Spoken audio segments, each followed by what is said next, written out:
Family poses in front of church in 1913, but decades later, the photo showed something unthinkable. What if a single photograph could hide a secret for over a century? What if a moment captured in time, meant to preserve happy memories, actually documented something so disturbing that it would shake an entire community to its core?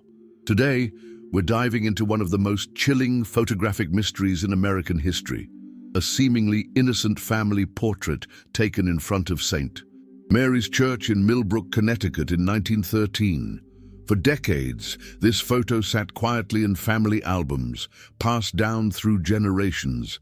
But when modern technology and a sharp-eyed historian examined it closely, they uncovered something that should never have been there. If you enjoy this type of content, don't forget to hit that like button. It really helps the channel grow. And by the way, I'm also developing another channel focused on historical mysteries. I'll share more about that soon. The morning of September 14th, 1913, dawned crisp and clear in Millbrook, Connecticut. The early autumn air carried the scent of dying leaves and the promise of winter. But on this particular Sunday, the weather was perfect for what the Hartwell family had planned. Thomas Hartwell adjusted his best suit jacket and checked his pocket watch, a wedding gift from his father-in-law 10 years prior. At 35, Thomas was a respected member of the community, working as the town's head clerk at the courthouse. His wife, Margaret, 28 and radiant in her deep blue dress, was busy corralling their 3 children. Elizabeth, 9 years old, with ribbons in her dark hair, little James, 6, squirming in his miniature suit, and baby Catherine, barely 2 years old, clutching her favorite wooden doll. "Thomas, do hurry," Margaret called from the front porch of their modest Victorian home on Elm Street. "Reverend Morrison specifically asked us to arrive early for the photograph. The whole congregation will be there." The occasion was special. St. Mary's Episcopal Church was celebrating its 25th anniversary. Reverend Morrison, a tall, thin man with kind eyes and a gentle demeanor, had organized what he called a momentous documentation of our faith community. He'd hired a professional photographer from Hartford, a significant expense for the small parish, to capture the congregation in front of their beloved church. As the Hartwell family made their way down the tree-lined streets of Millbrook, they weren't alone. Dozens of families were converging on the church, all dressed in their Sunday finest. The town itself seemed to buzz with excitement. This was, after all, the largest gathering the community had seen since the 4th of July celebration.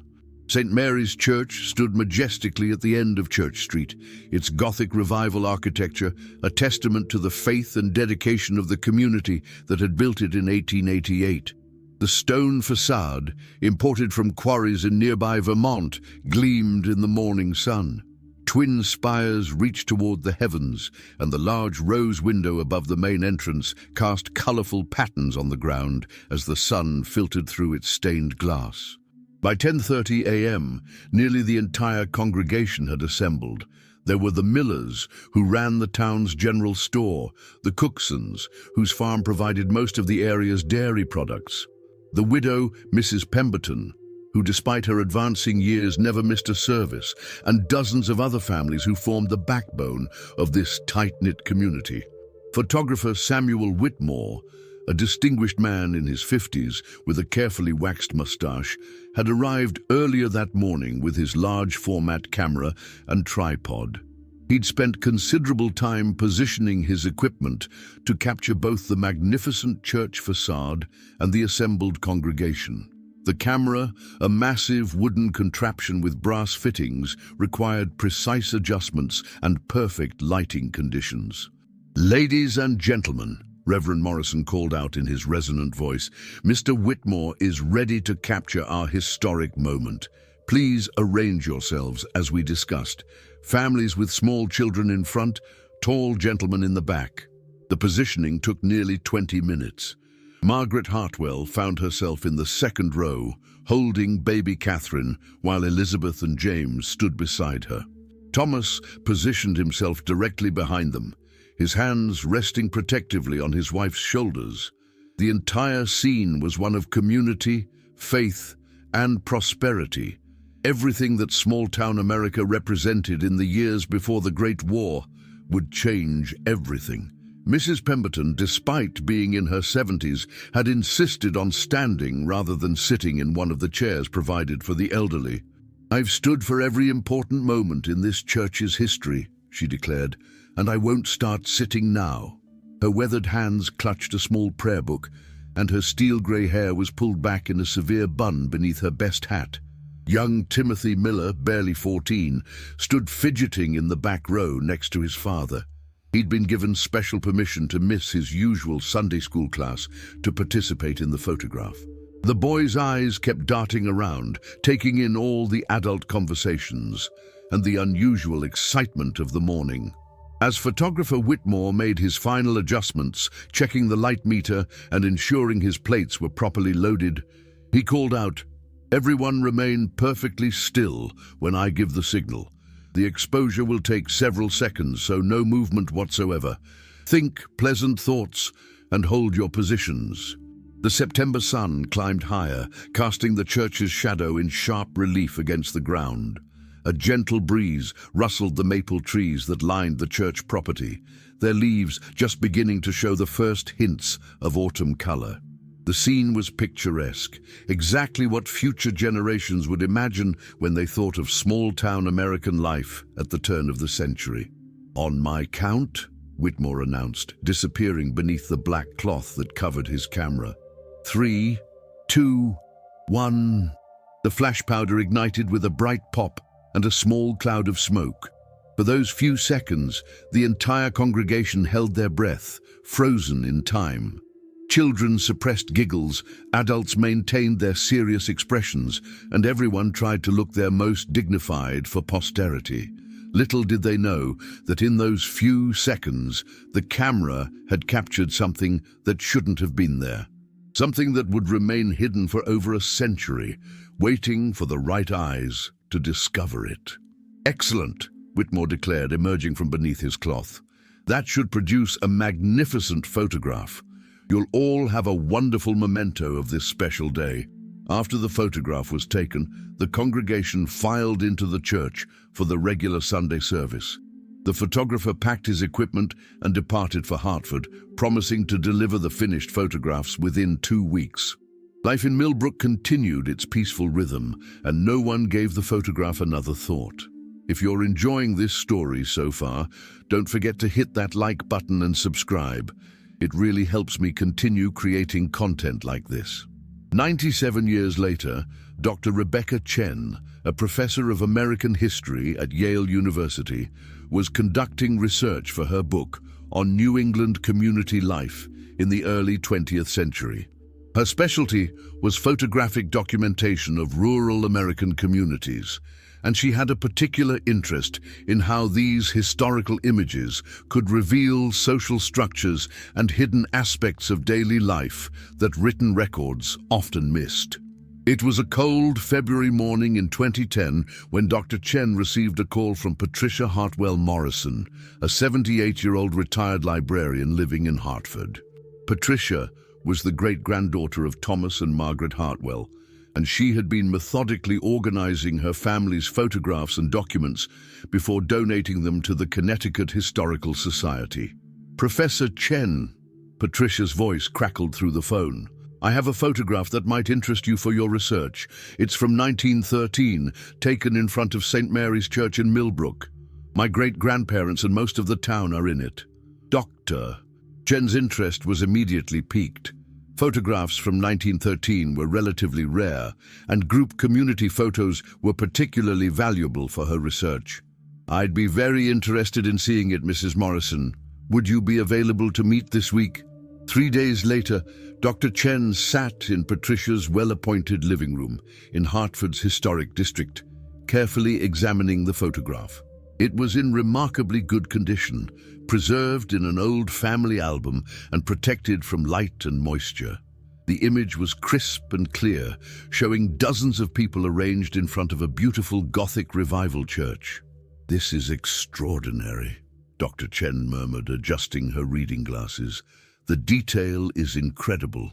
You can see individual facial expressions, the textures of the clothing, even the architectural details of the church. This would be perfect for my book. Patricia smiled warmly. I'm so glad you're interested. The family has always treasured this photograph. Great-grandmother Margaret used to tell stories about that day, how excited everyone was, how the photographer came all the way from Hartford. It was apparently quite an event for a small town like Millbrook. Dr. Chen began making notes, identifying potential research angles. Community photographs like this could reveal information about social hierarchies, family structures, economic conditions, and cultural practices. She noticed the quality of clothing, the positioning of families, the age ranges represented in the congregation. Would you mind if I had this professionally scanned at high resolution? Dr. Chen asked. I work with a specialized service that can create detailed digital copies without damaging the original. It would allow me to examine every aspect of the image more closely. Patricia readily agreed, and 2 weeks later, Dr. Chen received a series of ultra-high-resolution digital files. The scanning service had used advanced techniques typically employed by museums and archives, capturing details invisible to the naked eye. The files were so detailed that she could zoom in on individual faces and read the expressions with startling clarity. It was during one of these detailed examinations, late on a Thursday evening in her Yale office, that Dr. Chen first noticed something odd. She had been systematically studying each face in the photograph, making notes about apparent ages, relationships, and social positions within the group. The process was meticulous but fascinating, like being a detective examining evidence from nearly a century past. She was looking at the left side of the photograph when something caught her attention. Behind the Cookson family, partially obscured by the shadow cast by the church's stone buttress, there appeared to be an additional figure. At normal magnification, this figure was barely visible, seeming to be part of the architectural shadows. But when she enhanced the contrast and brightened the shadowed areas, the outline became more distinct. That's odd, she muttered to herself, adjusting the digital enhancement settings. There seems to be someone standing apart from the main group. Dr. Chen spent the next hour carefully manipulating the image, using various digital techniques to bring out details in the shadowed areas. Gradually, the figure became clearer. It was definitely a person. Tall, wearing what appeared to be dark clothing, standing in a position where they would have been largely hidden from the photographer's main field of view. But it was the face that made Dr. Chen's blood run cold. Even partially obscured by shadow, the expression was unmistakably menacing. The person appeared to be staring directly at the camera with an intensity that seemed almost predatory. Unlike every other person in the photograph, who wore pleasant, dignified expressions appropriate for a church gathering, this individual's face showed something else entirely, something that made Dr. Chen deeply uncomfortable. "This doesn't make sense," she said aloud to her empty office. "Who is this person, and why weren't they included in the main group?" Over the next several days, Dr. Chen became obsessed with the mysterious figure. She contacted Patricia Morrison again, asking about any family stories or local legends that might explain the additional person in the photograph. Patricia was puzzled. She had never heard anyone mention a mysterious figure, and she had looked at the photograph countless times throughout her life.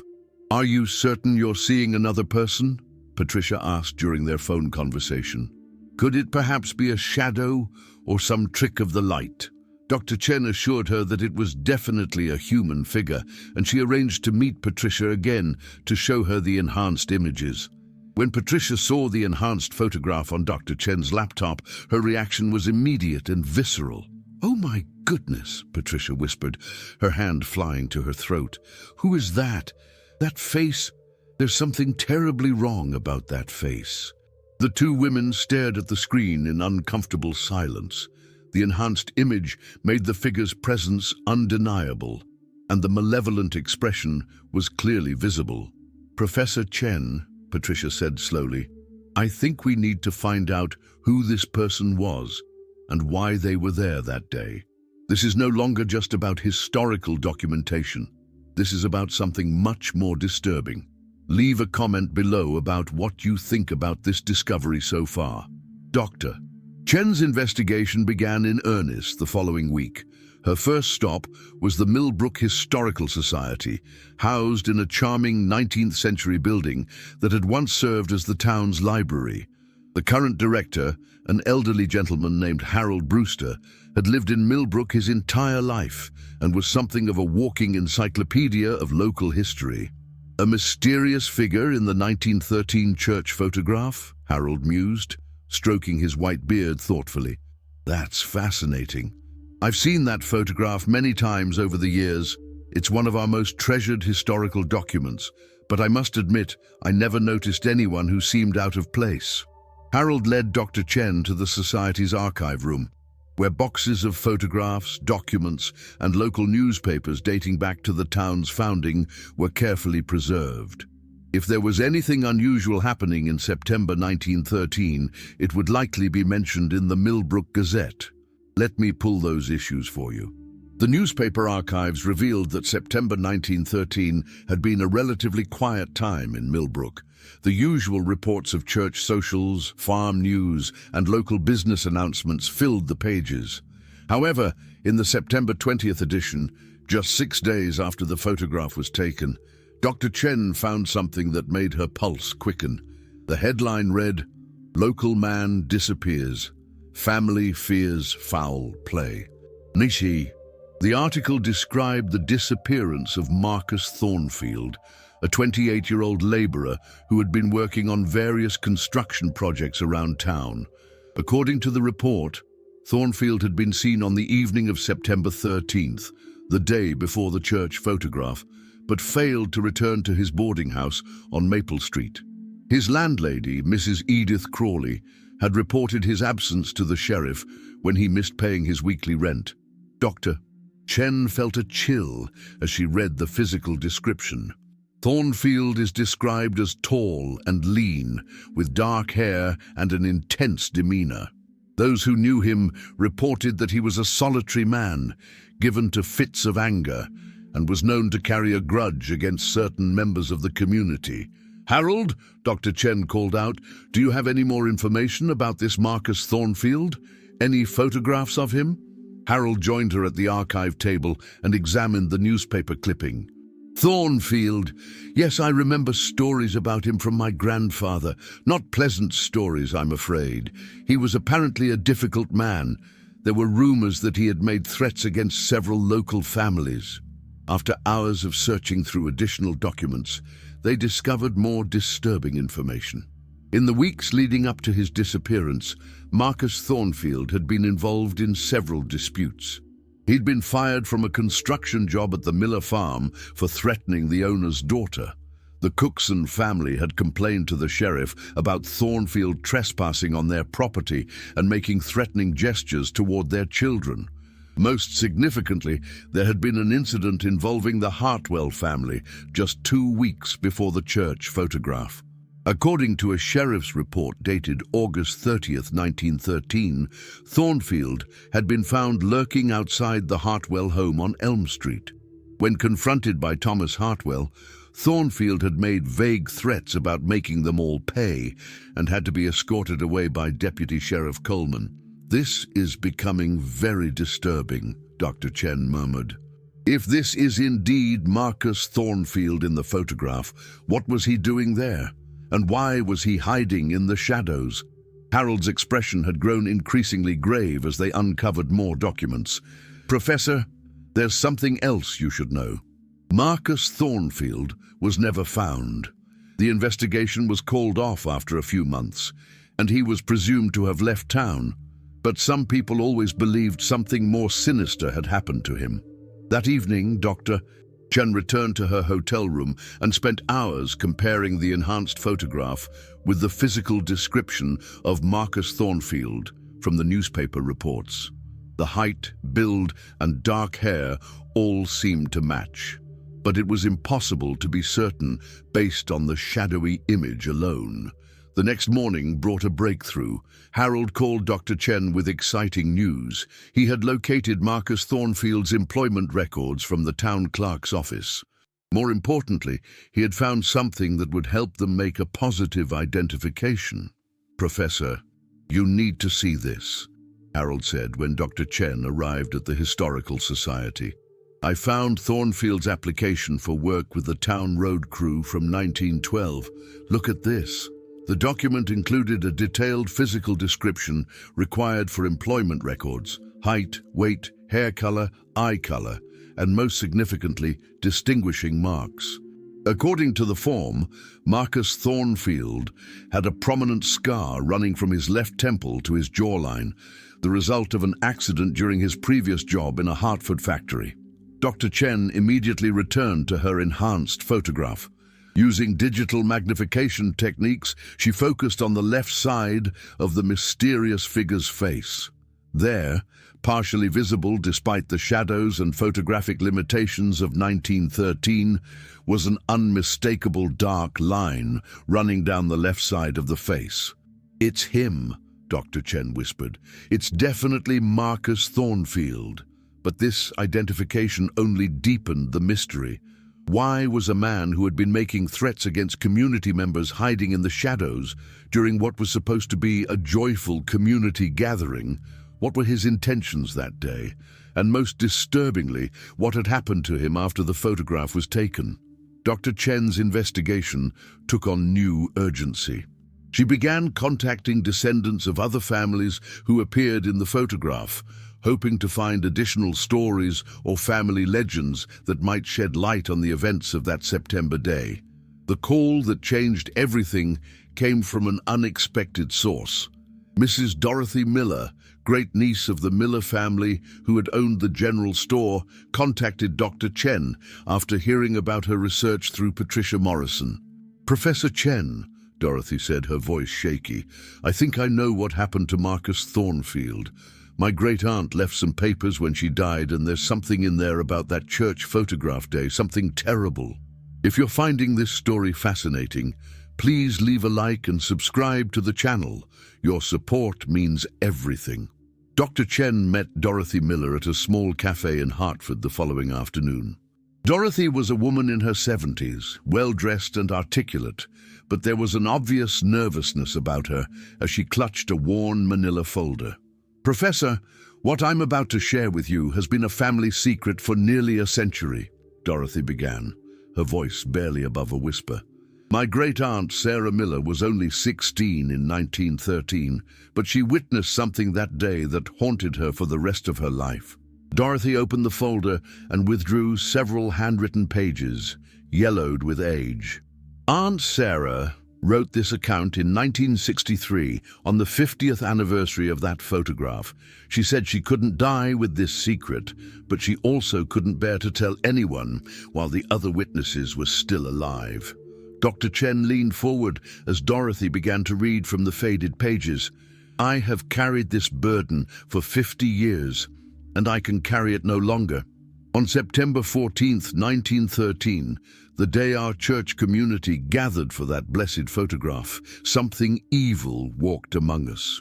Marcus Thornfield was there, hiding in the shadows, watching us with hatred in his heart. I saw him before the photograph was taken. He was concealed behind the stone buttress, and I don't think anyone else noticed him. But I did, because I had been watching the shadows, nervous about stories I'd heard about him threatening local families. During the photograph, I kept glancing toward where he was hidden. The expression on his face terrified me. It was pure malevolence. He was staring at the Hartwell family with such intensity that I feared he meant to harm them right then and there. After the photograph was finished and everyone began filing into the church, I saw Thornfield start to move. He was approaching the Hartwell family, his hand reaching inside his coat. I was terrified but didn't know what to do. I was just a 16-year-old girl.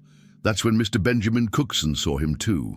Mr. Cookson had been watching Thornfield as well. Apparently, he had noticed him earlier and had been keeping an eye on him throughout the gathering. What happened next occurred so quickly that I'm not certain anyone else saw it. As Thornfield approached the Hartwells, Mr. Cookson intercepted him.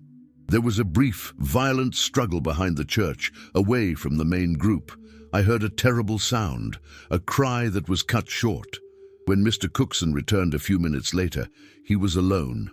His face was pale, and there was dirt on his clothes. He caught my eye and walked over to me. "Sarah," he said quietly, "you saw nothing here today except a beautiful church service. Do you understand me?" I nodded, too frightened to speak.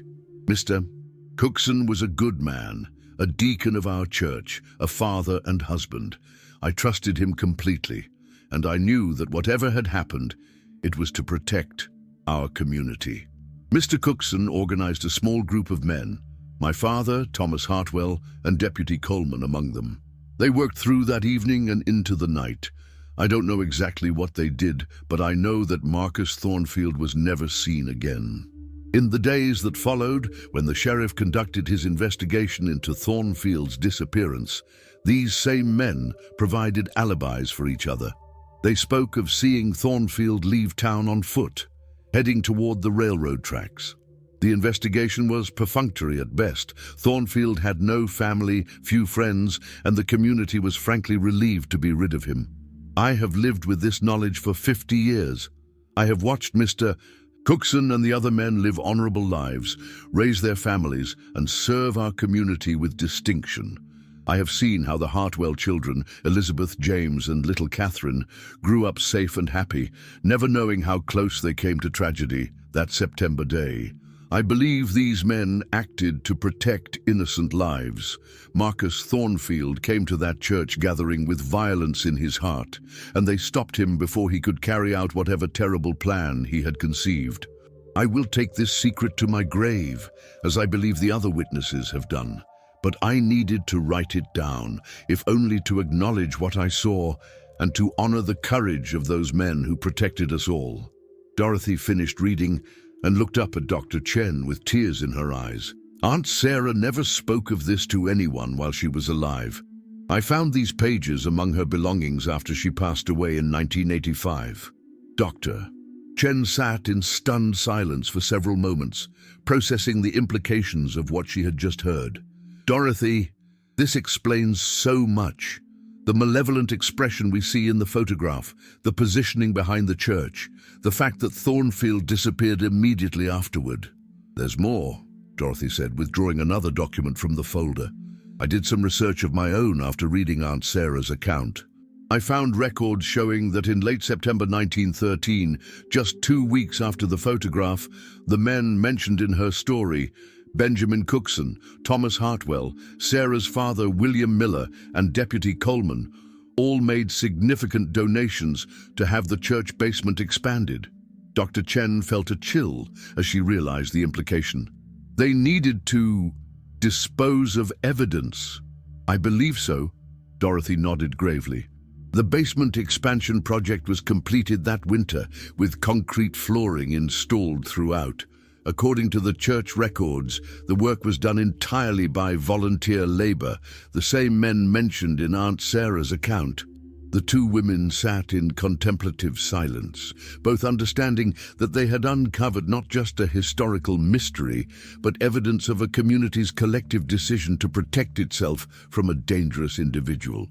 "Professor Chen," Dorothy said finally, "what do you intend to do with this information? These were good people who made an impossible choice to protect their families and neighbors." It was a question that would haunt Dr. Chen for months to come. Dr. Chen spent weeks wrestling with the moral implications of her discovery.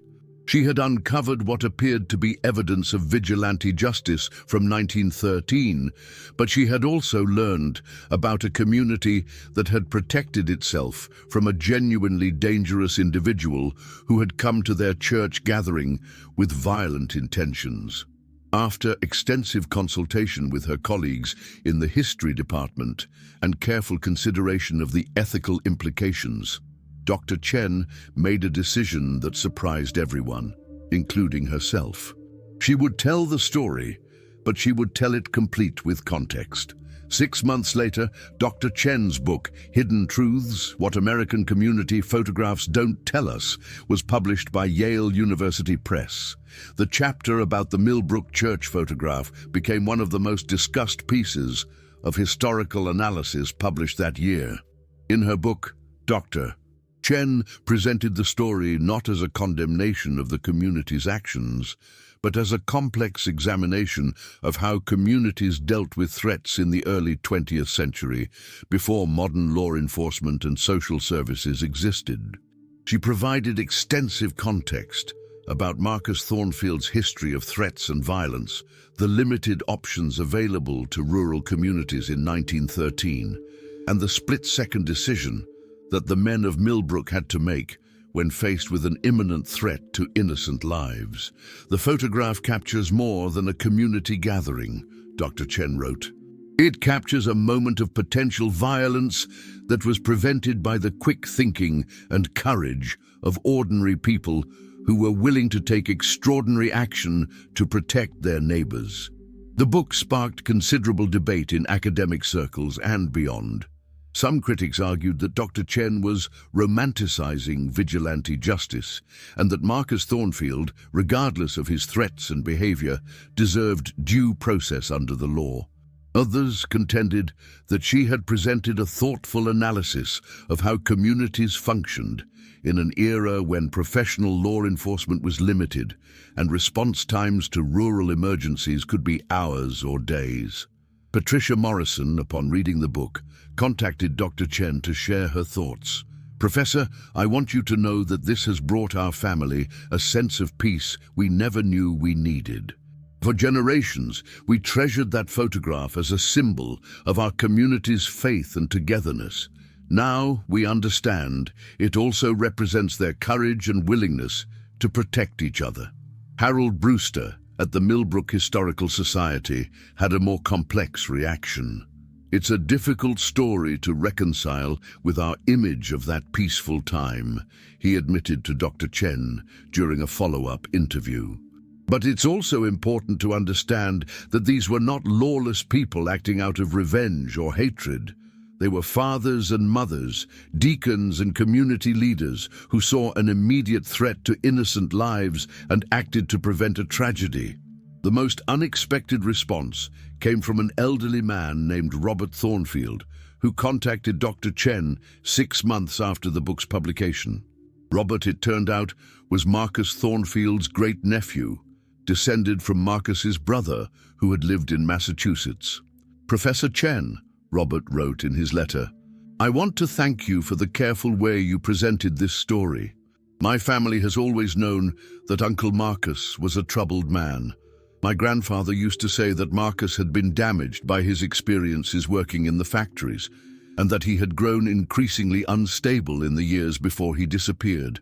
We never knew what happened to him, but we always feared it was something violent, either that he had hurt others or that others had been forced to defend themselves against him.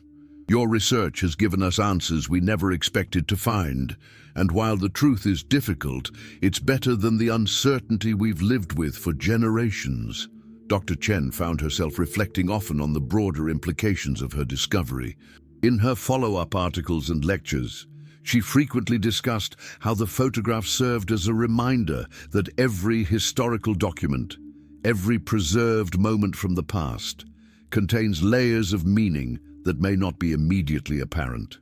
"We tend to view historical photographs as simple documentation," she would tell her students, "but they're actually complex artifacts that can reveal hidden stories about power, violence, community bonds, and moral choices. This particular photograph captures not just a church gathering, but a moment when a community was tested and chose to protect its most vulnerable members." The story of the 1913 photograph also led to unexpected discoveries about other historical images in Dr. Chen's research. Emboldened by her success in uncovering the hidden story in the Millbrook photograph, she began applying similar analytical techniques to other community photographs from the early 20th century. In several instances, she discovered additional hidden figures, people positioned at the edges of frames, partially obscured by shadows or otherwise marginalized in the composition. While none of these discoveries proved as dramatic as the Marcus Thornfield story, they revealed important information about social hierarchies, racial tensions, and community dynamics that had been invisible to previous researchers. Dr. Chen's work contributed to a new field of study that combined traditional historical research with advanced digital analysis techniques. Photography archives across the country began re-examining their collections, looking for hidden details that might reveal new information about America's past. The original 1913 photograph now resides in the Connecticut Historical Society's archive, where it's displayed with a detailed explanation of its significance. Visitors are often struck by how different the image appears once they know what to look for. The shadowy figure that once seemed insignificant becomes impossible to ignore. St. Mary's Church in Millbrook still stands today, little changed from its appearance in 1913. The basement that was expanded that winter continues to serve the congregation for fellowship events and community gatherings. Whether it holds any physical evidence of the events described in Sarah Miller's account remains unknown, and church leadership has indicated they have no plans to conduct any archaeological investigations. The descendants of the families in the photograph have largely embraced Dr. Chen's research, finding that it adds depth and meaning to what they had always considered simply a nice family memento. The story has become part of the family lore passed down to younger generations, serving as a reminder that their ancestors were people of courage, who were willing to make difficult decisions to protect their community. If you enjoyed this story, please leave a comment below. I'd love to know what you thought about this historical mystery and where you're listening from. It would be a pleasure to hear from you. Which part of the story did you find most compelling? Leave your thoughts in the comments and let's discuss. If you haven't subscribed yet, please hit that subscribe button and ring the notification bell so you don't miss any of our upcoming videos exploring more hidden mysteries from the past.